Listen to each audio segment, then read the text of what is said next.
नमस्कार दोस्तों, सामाजिक सरोकार की बात में मैं संजय पांडे एक बार फिर से।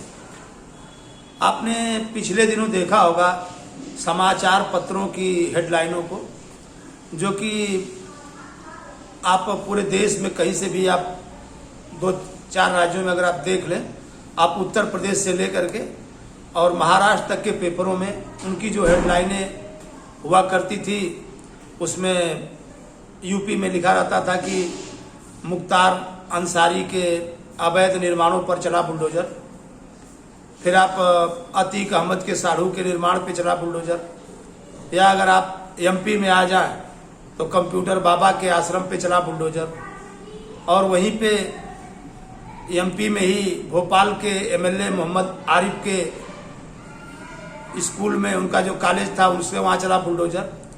और फिर महाराष्ट्र के पेपरों की खबर जब हम देख लें तो उसमें लिखा था कि फिल्मी अदाकारा कंगना रनौत के ऑफिस पे चला बुलडोजर। और फिर उसके बाद में जो एक घटना ज़्यादा प्रचारित रही कि पत्रकार अर्नब गोस्वामी की केस हुई रीओपन और उनकी गिरफ्तारी। तो इन सब चीज़ों को अगर बड़े हम गौर से देखें तो लोग कहते हैं कि राजनीतिक में ये सब बदले की भावना से, राजनीति में बदले की भावना से सब किया गया। खैर ठीक है, जैसे अगर आप उत्तर प्रदेश में ले लें तो जो मुख्तार अंसारी की जो होटल या जो भी निर्माण हुआ था वो कोई आज की बात तो थी नहीं, ये निर्माण तो वर्षों पहले हुआ था। तो जब हुआ था तो उस समय जो है उसके बारे में किसी ने नहीं ध्यान दिया, जो भी सरकार रही हो उसने नहीं ध्यान दिया। और वहीं से आगे चल करके जब कंप्यूटर बाबा के आश्रम बने होंगे उस समय भी कोई सरकार नहीं होगी। तो जब तक ये लोग सरकारों के साथ रहते हैं तो सरकार इनके साथ रहती है। और वहीं पे जब फ्रांस में घटना हुई तो भोपाल के, हमने कहा जो आपसे कि एमएलए आरिफ, तो उनका जो कॉलेज था उसके अंदर की जो है बिल्डिंगें वो अवैध घोषित हो गई। और जब तक ये सरकार के साथ में होते थे तो इनकी सब वैध थी। महाराष्ट्र में ले लें आप, तो महाराष्ट्र में हम आ जाते हैं तो कंगना रनौत का ऑफिस, उन्होंने सरकार के खिलाफ बोलना शुरू किया तो उनके ऑफिस पे बुलडोजर चला। जब तक गोस्वामी सरकार के साथ में हुआ करते थे तो पिछली सरकारें उनके टाइम उनके ऊपर कोई, और जो भी केस उनका दबा हुआ था वो बाद में रिओपन हो गया। तो खैर चलिए, मैं तो कहता हूं कि भ्रष्टाचार हो, भ्रष्टाचार के मुद्दों पे आप देख लें, एक सरकार आती है तो जो पिछली सरकार चली जाती है तो कहती है भाई उन्होंने भ्रष्टाचार किया।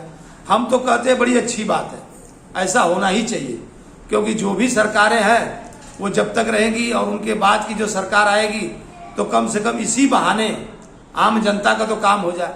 नहीं तो आम जनता के काम को कोई देखने वाला नहीं है, न ही उसके बारे में कोई चर्चा करेगा। तो कम से कम इनकी आपस की जो रंजिश है उसी के चलते हो जाए, ये बहुत जरूरी है।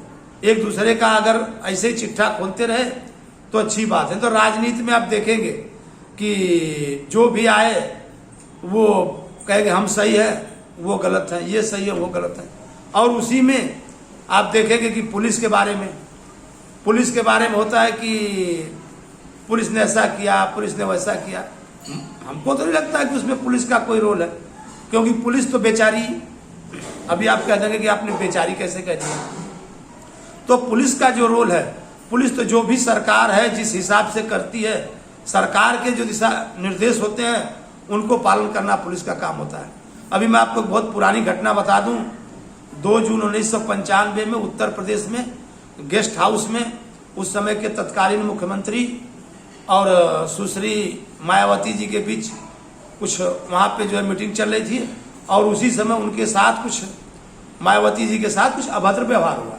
तो उस समय मुख्यमंत्री की सिक्योरिटी में एसपी ग्रेड के अधिकारी तक थे, और उन्होंने सिर्फ वहां पे कुछ नहीं कहा, बस यही कहते रहे, अरे रुक जाइए, अरे सुनिए, क्योंकि उनकी बेचारगी वहां पे ये दर्शाती थी कि वो एकदम लाचार है।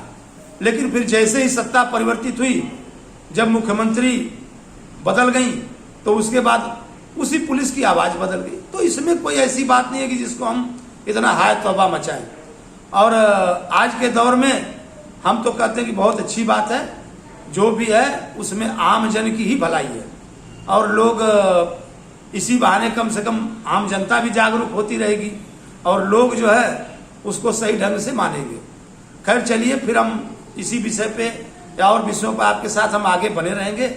तब तक के लिए आपसे इजाजत लेते हैं। धन्यवाद।